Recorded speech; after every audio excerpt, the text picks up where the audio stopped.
即係部位上先即係錯失咗個生勝機會咧，主要都塞咗喺入邊啦嚇。咁係咪跟住潘頓都想揾你索騎之後？咁其實唔係嘅，咁啊馬主嘅意見嚟嘅，咁佢話橫掂下次都係大熱門㗎啦，不如你擺潘頓上去試下啦咁樣嚇。同埋其實之前初賽已經跑得好啦，但係我見你上次就加咗個面箍，個原因係咩咧？其實佢有少少畏群啦，驚到隔離，即係驚隔離咗有啲馬，咁啊加個面箍等佢集中少少望前。但係今次佢入巴士撳嗰上初頭就驚追唔到，但係反而佢一望空之後個加速力都好強，咪跟住都可以再跑再長少少。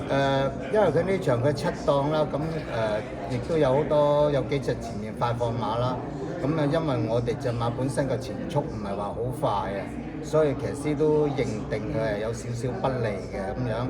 但係因為始終呢個潘頓啦，咁啊冠軍騎師嘅發揮理想啲啦，咁佢沿途佢都好進取啦，咁啊拉屎隻馬都交翻佢應有嘅水準啦。希望隻馬繼續進步，繼續贏啦！希望啦，多謝多謝先生。